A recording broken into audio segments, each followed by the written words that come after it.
The breast of his coat was ornamented with an outside pocket from which there peeped forth the cleanest end of a very large and very ill-favored handkerchief.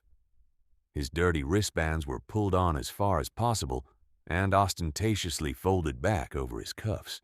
He displayed no gloves and carried a yellow cane, having at the top a bone hand with the semblance of a ring on its little finger and a black ball in its grasp.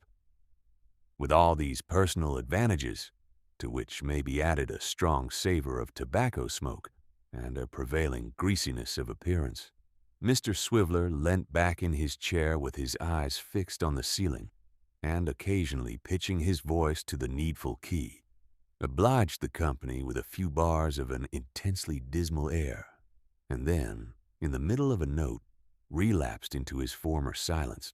The old man sat himself down in a chair, and with folded hands, looked sometimes at his grandson, and sometimes at his strange companion, as if he were utterly powerless, and had no resource but to leave them to do as they pleased.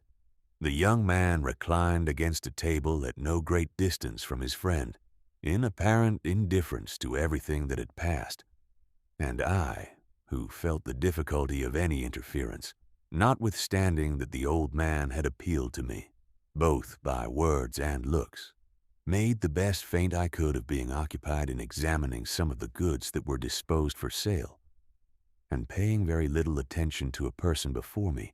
The silence was not of long duration, for Mr. Swiveller, after favoring us with several melodious assurances that his heart was in the Highlands, and that he wanted but his Arab steed as a preliminary to the achievement of great feats of valor and loyalty, removed his eyes from the ceiling and subsided into prose again. "Fred," said Mr. Swiveller, stopping short, as if the idea had suddenly occurred to him, and speaking in the same audible whisper as before, "is the old Min friendly?" "What does it matter?" returned his friend peevishly. "No, but is he?" said Dick. "Yes, of course. What do I care whether he is or not?" Emboldened, as it seemed, by this reply to enter into a more general conversation, Mr. Swiveller plainly laid himself out to captivate our attention.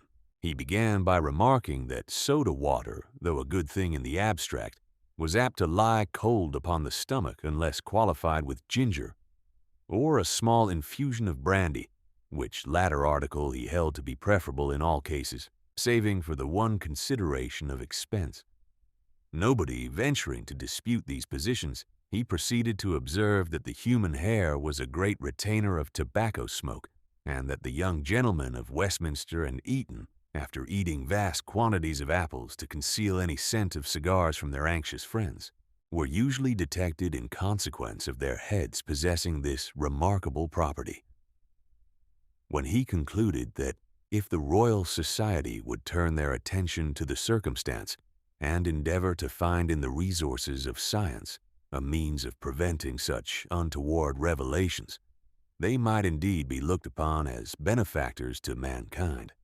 These opinions being equally incontrovertible with those he had already pronounced, he went on to inform us that Jamaica rum, though unquestionably an agreeable spirit of great richness and flavor, had the drawback of remaining constantly present to the taste next day. And nobody being venturous enough to argue this point either, he increased in confidence and became yet more companionable and communicative. "It's a devil of a thing, gentlemen," said Mr. Swiveller, "when relations fall out and disagree. If the wing of friendship should never molt a feather, the wing of relationship should never be clipped, but be always expanded and serene.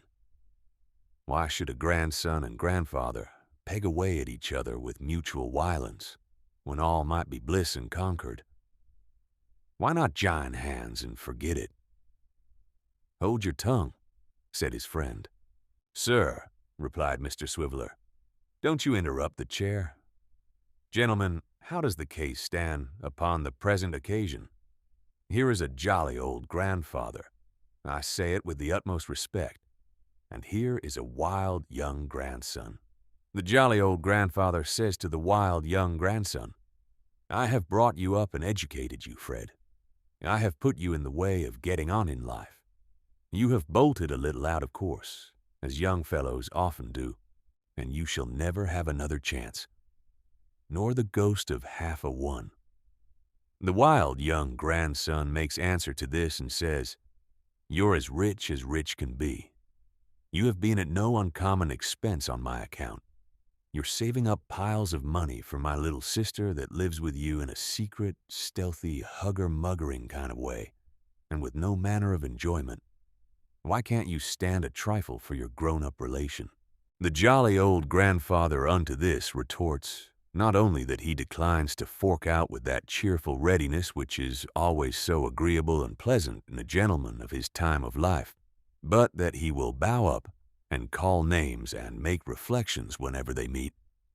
Then the plain question is, and it a pity that this state of things should continue, and how much better would it be for the gentleman to hand over a reasonable amount of tin, and make it all right and comfortable? Having delivered this oration with a great many waves and flourishes of the hand, Mr. Swiveller abruptly thrust the head of his cane into his mouth, as if to prevent himself from impairing the effect of his speech by adding one other word. "Why do you hunt and persecute me, God help me?" said the old man, turning to his grandson. "Why do you bring your profligate companions here? How often am I to tell you that my life is one of care and self-denial, and that I am poor?" "How often am I to tell you," returned the other, looking coldly at him, "that I know better?" "You have chosen your own path," said the old man. "Follow it. Leave Nell and me to toil and work." "Nell will be a woman soon," returned the other, "and bred in your faith. She'll forget her brother, unless he shows himself sometimes." "Take care," said the old man with sparkling eyes, "that she does not forget you when you would have her memory keenest. Take care that the day don't come when you walk barefoot in the streets, and she rides by in a gay carriage of her own." "You mean when she has your money?" retorted the other. "How like a poor man he talks. And yet," said the old man, dropping his voice and speaking like one who thinks aloud, "how poor we are, and what a life it is. The cause is a young child's guiltless of all harm or wrong, but nothing goes well with it. Hope and patience, hope and patience." These words were uttered in too low a tone to reach the ears of the young men. Mr. Swiveller appeared to think that they implied some mental struggle, consequent upon the powerful effect of his address, for he poked his friend with his cane, and whispered his conviction that he had administered a clincher, and that he expected a commission on the profits. Discovering his mistake after a while, he appeared to grow rather sleepy and discontented, and had more than once suggested the propriety of an immediate departure, when the door opened and the child herself appeared.